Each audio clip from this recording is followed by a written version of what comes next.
gonna be doing it together. I'm gonna let her start off. Okay, thank you for coming. I really appreciate your presence here. And may I present to you my son, Louis Solomon. Hello. Okay, all about me. Hola, hi. Let me see if I can, not see very well. Thank you for attending our storytelling time. My name is Maria Eulalia Garza Solomon. Garza is my maiden name. My presentation is all about me, my heritage and beliefs, the ingredients of my fundamental characteristics being who I am. Since the beginning of time, man has been intrigued with the questions who, where, when, and why, wanting to know the past, present, and future, and know how far we have come, wondering who was the first man on earth, where he came from, when, and why.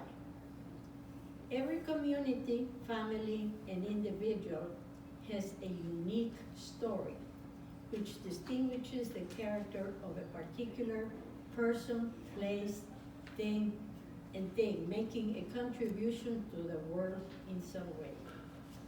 My roots originated in the European Iberian Peninsula, Spain, and Italy, that sprouted to North America, the New Spain.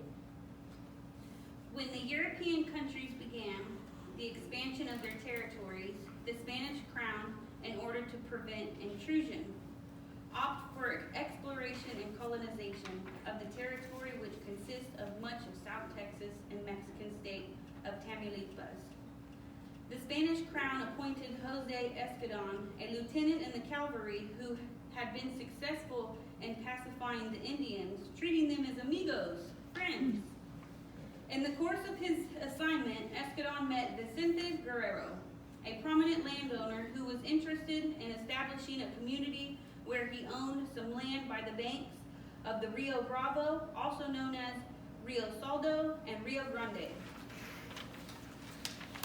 Vicente Guerrero proceeded to go in search of potential pioneers, enticing them to receive royal land grants, known as personas. He offered his services to Escadon and proposed to donate a portion of his land at no cost, with the stipulation of being appointed captain and administrator of the new villa. Escadon accepted the proposal, and Guerrero proceeded in search of potential pioneers, enticing them to receive royal land grants, known as personas, in addition to be exempt from paying taxes for a period of 10 years. A group of 40 families enrolled. Among the group were some of her ancestors. And armed with courage and faith, these intrepid people began their journey, aware of hazardous situations they would encounter. Traversing arid lands, sickness, the women giving birth to babies in the wilderness, and encountering conflicts with hostile Indians. The caravan arrived at their destination on October 10, 1750. The villa was named Villa del Señor San Ignacio de Loyola de Revillagigedo. Oh my gosh. Good Lord. She had to take that part. That's awesome. We couldn't say that. No! Mercifully shortened to Revilla, and later to Guerrero, in honor of the colonizer of the villa. Historians mention the pioneers being wealthy, bringing with them a large number of cattle, horses, sheep, goats, donkeys, and domesticated animals. They brought necessary implements for farming and construction. After a few years of hard work, permanent buildings were constructed with big rocks brought from nearby, built to withstand a long time. And by the 19th century, Guerrero's population had reached 20,000 inhabitants. The economy had strengthened, and the town became one of the principal ports and centers of northern Mexico and southern Texas. Agriculture, import, and export of cattle became the main source of Guerrero's economy. This is going to be a part that's not in y'all. Yeah, I just wrote that. She just added it. Okay. Zapata, Texas. and I'm sure some of you know where Zapata, Texas. Others Zapata, have not heard Texas. of it. Okay. Zapata was established on January 22, 1858. The first settlers in the area were residents of Guerrero. My maternal grandmother's parents were among the first settlers to begin the settlement.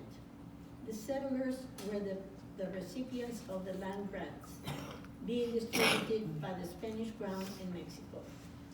The town's name was changed 3 times and finally named Zapata, Texas, in honor of Antonio Zapata, one of the founders of the Republic of the Rio Grande.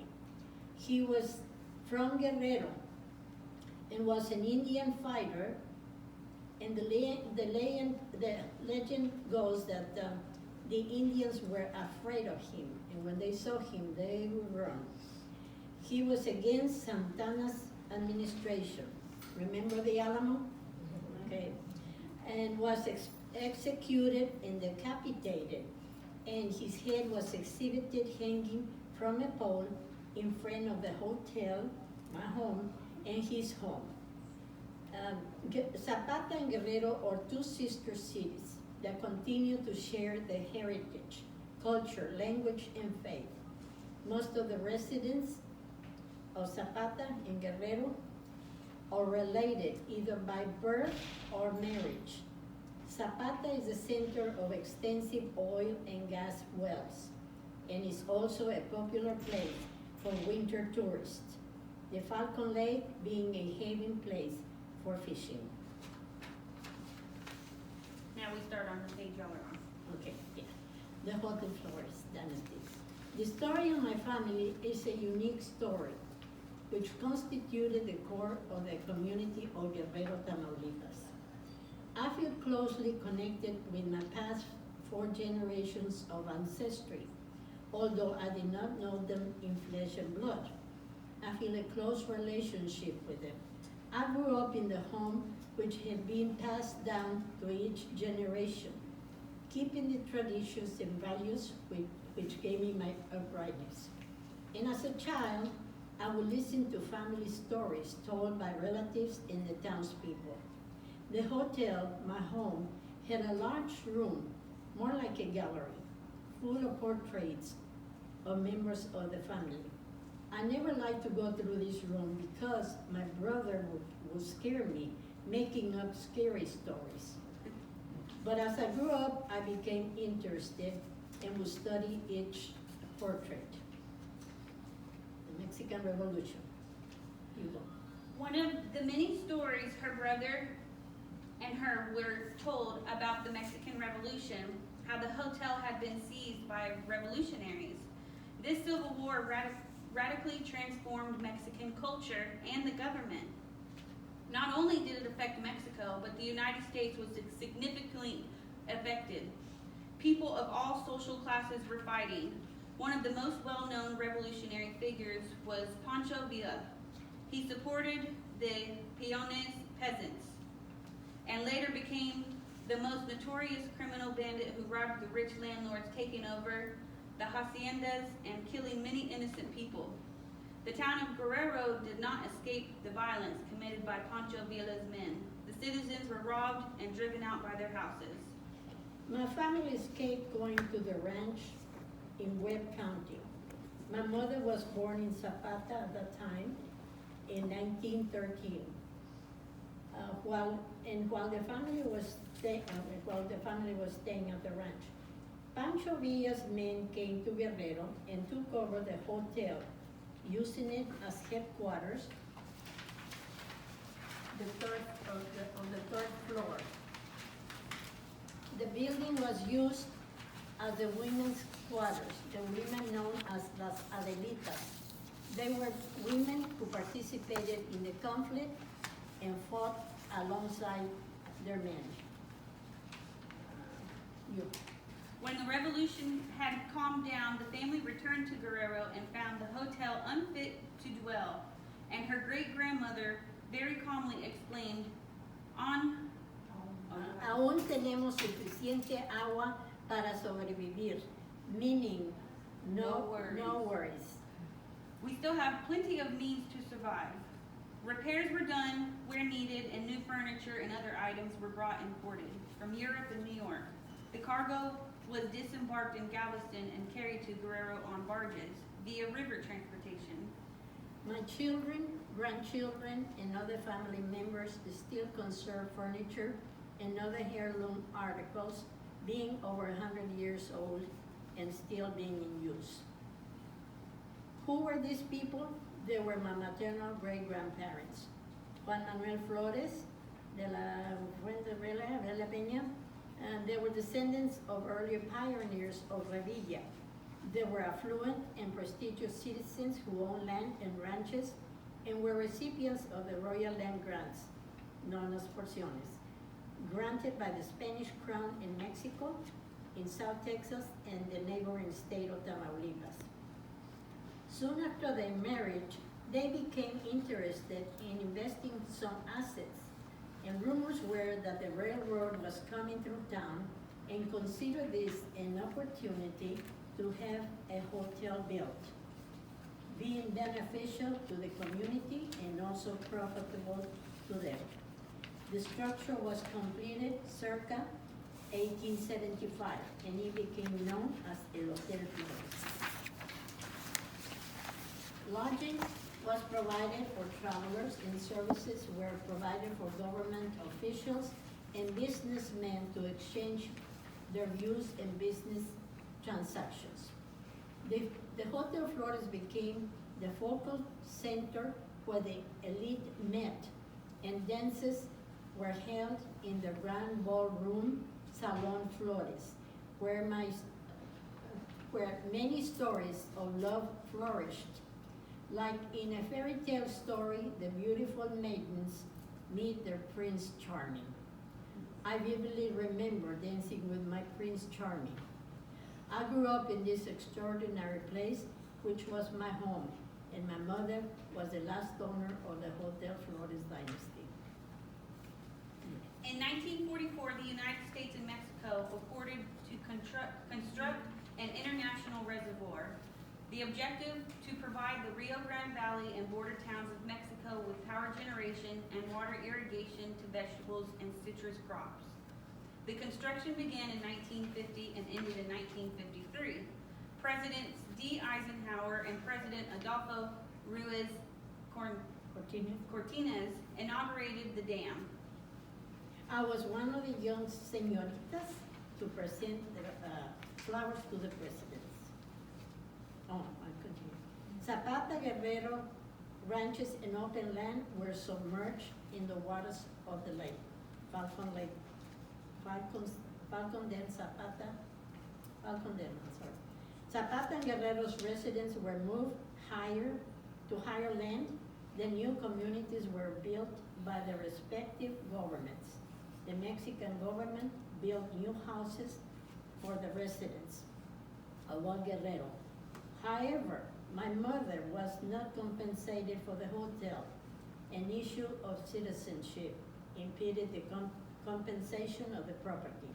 She was an American citizen and had dual citizenship.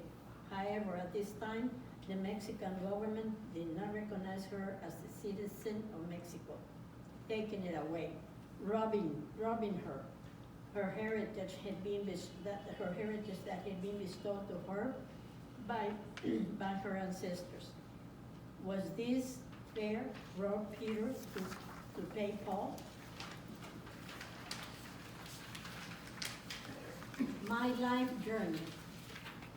It began with my birth in Laredo, Texas. My parents were Guadalupe Garza and Maria Eulalia Flores. We lived in Laredo until my brother was born. He was a year and a half younger than I. We moved to Guerrero when my grandfather passed away. My mother was an only child and sole heir of the Hotel Flores, and she became the owner and manager. My parents divorced and father went back to Laredo. They both remarried and procreated a new family. My father had 10 children, not divided, and mother had one. She married an engineer who came to Guerrero to work on the Falcon Dam project. My education. I obtained my education both in Mexico and the United States in private boarding schools. When Falcon Dam was constructed, the family relocated to San Antonio, Texas, and my siblings and I continued our education. While I was attending college in San Antonio, I worked for the Department of Welfare, now being referred as Department of Human Resources, and met my husband, Bel Salmon. We had 3 children. The youngest died 2 days after his birth. Bel, my husband, is a graduate of Trinity and St. Mary's Universities. He was employed by the State Health Department of Communicable Diseases. His job brought us to Corpus Christi. The children were enrolled in parochial school, and I worked as a teacher in the same school. I obtained a BA degree from Corpus Christi Baptist University and continued my graduate studies at Austin UT, with emphasis on special education, Spanish and English all levels, and also obtained other certificates related to education. I had a successful career. I worked in several school districts: Corpus Christi, Amarillo, Austin, Flower Bluff, and San Antonio school districts. After I retired, I became an interpreter in several courts.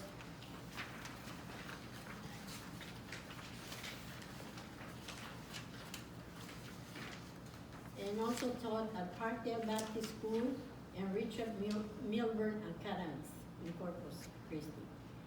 I have traveled extensively and enjoy reading, writing, and study cultures and genealogy. And I love to go gambling. While attending A&M University, I took a class in Mexican folk medicine studies. We went to a place named Espinazo, Nuevo León, where famous curanderos, healers of Mexican folk remedies, meet and practice curanderismo, a holistic form of healing which combines prayer, herbal remedies, ritual healing, spiritualism, and massage. It was an interesting experience. I wrote a book and I will pass it around. My children are Louis, Mary Elizabeth, and I have 3 children, 2 boys and a girl. My son is an attorney, and my daughter has an after-school care program at Incarnate Word. One of my grandchildren is a Halo paramedic for a local children's hospital. My other grandson attends the University of Houston, and my granddaughter is an architect and engineer for an international company. I have 2 brothers who are attorneys, 2 nieces, 1 nephew, and my son, all attorneys. And I don't either. I do my own fighting.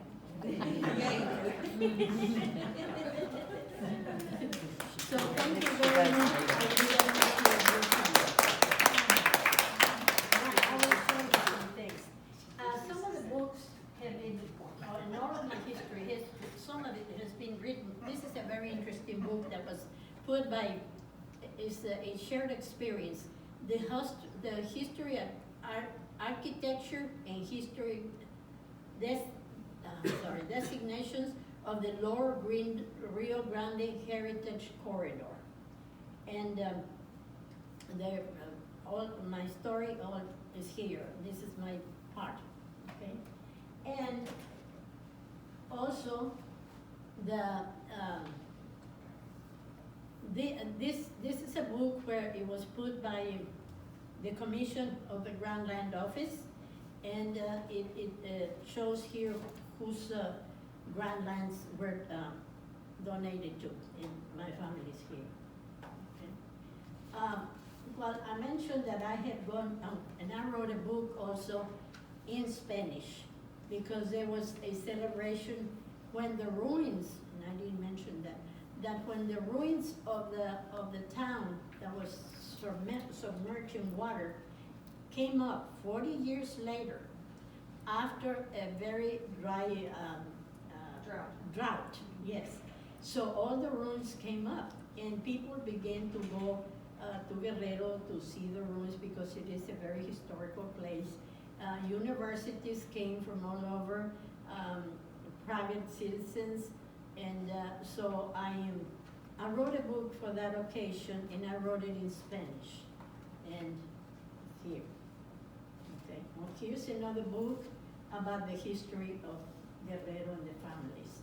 When the universities came, A&M University at College Station, some of the students came to Guerrero.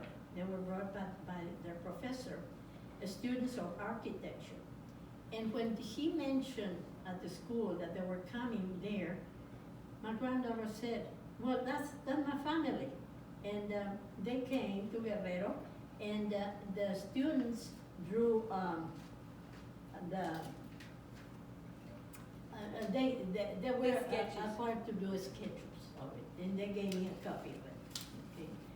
And when I went to study in Mexico, the culture of their medicine, I also wrote this essay for the class, and the professor gave them each one a copy, and whatever was left, I sold the copies at a botanic store here in Corpus, and they, you know.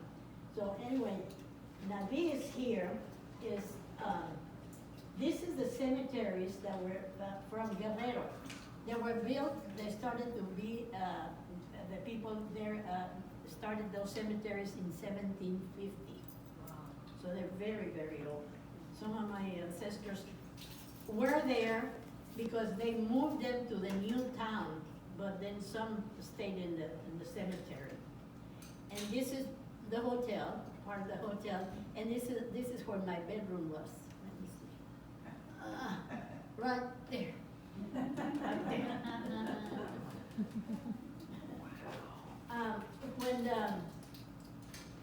When the town was, it was a bicentennial, and that was just about when it was going to go down the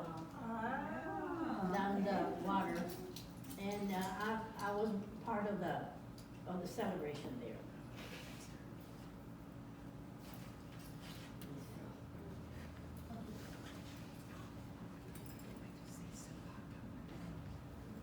And this is one of the old streets of the old Guerrero. And they used, no, it just didn't come on. Anyway, this is where that man that I said, Zapata was, his head was exhibited there someplace. And you know what? My grandmother's sister used to scare me because she wanted us to go to sleep at noon to take a nap. And we didn't want to take a nap, so she would tell us, well, if you don't go to sleep, the old man without a head is going to come and get you. And of course, this is the hotel, which is there. This is the hotel. It is bigger here. Oh, yeah, here's the big one. Yeah. Wow. Oh, wow. And, okay, this here is a clock that was in front of the city hall, and it was donated to Guerrero by France. And the whole town knew the time because it would strike the time, the bells would be ringing every 15 minutes. And we used to, the hotel was right in front of it. So, you know, I mean, the whole town heard the time. Knew about the time. These are the ruins after they came up from the lake. This is the ruins after the drought happened, and the building was not submerged anymore. She sure had interesting, right? Yeah, I saw all of this History. Now, this So this is here- the ruins after it came out from underneath the water. Oh, Yeah. This here is my mother, just before she got married. And then this, I remember her like, I mean, I don't know her because I was then. But here, she was in her 30s, in this picture over here. This is my brother dancing at the ballroom. This is my wedding picture. This is me when I was a baby. And maybe I can sell this and they will give me a lot of money. And, She's the original Gerber baby. Now we've all seen you naked. yeah, now you all have seen me. And here,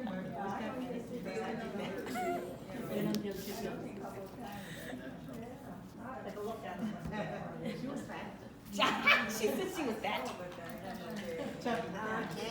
Her baby butt. yeah, I still got it. And these are my grandparents.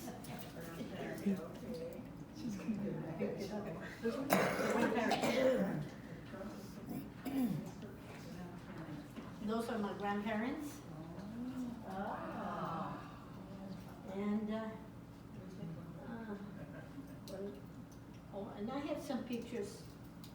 Are they here? Oh, Saudi Arabia. Okay. At Flower Bluff, I taught a unit on Saudi Arabia. And I had a student teacher that had just come from there. And she had outfits from there, and the students had to wear them for a whole week. And they loved it, you know, they really did. Where's mine, where I am with my face covered up? They made me also cover my face. Oh, yeah.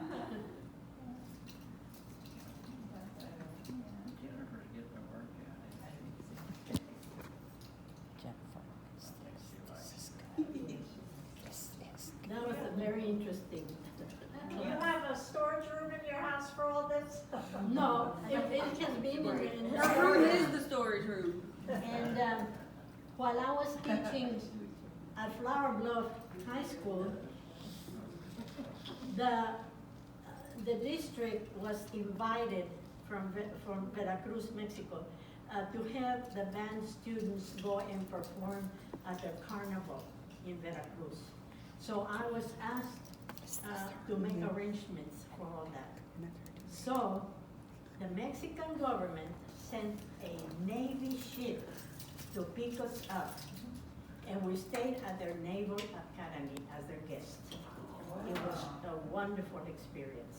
Although on the way there, I spent most of the time with the kids that were they all got seasick, and I had to interpret with the doctors for them, you know.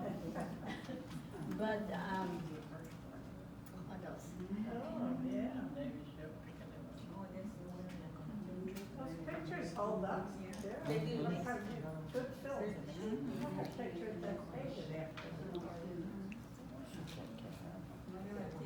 And also, while I was teaching in San Antonio, the school district sent me, among other teachers, to Florida when a new curriculum of came out. That was Dr. Hirsch. I cannot pronounce it. Anyway, they're forming a curriculum, and I was one of the teachers that was sent to Florida to help with that, and it was a wonderful experience too. What else? Doesn't she look the Well, exact same I still? have traveled extensively, giving my son trouble because he was working for Southwest Airlines. And I would just say, okay, I'm here. Where are you? Well, I'm right here. Wherever I went. And, but I thoroughly enjoyed it because, you know, through him, I got to travel plenty. But then he quit the airline, you know, after 19 years. And I said, no, I cannot go anywhere. And I used to go to Las Vegas maybe two times a month because I had free transportation and I played and I earned points and they would give me free rooms. All I had to worry was about my spending money. So when he said, no, I'm sorry, but I'm going to go and study law, I said, oh, well, I hope you make a lot of money because you're going to have to keep on.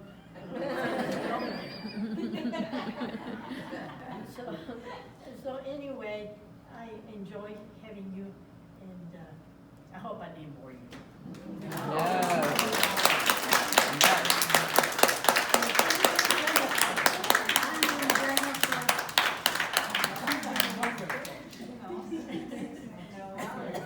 We did it. And I was becoming very stressed out, and she would say, oh, you do. So do you still go to Vegas, or you use an Eagle Pass now? Eagle Pass. I go to Eagle Pass, no, compliments of this place. That's right. All of that about Mexico is so interesting. Isn't it? All of her. Well, yeah, I because wanna this go was there. Mexico, you know?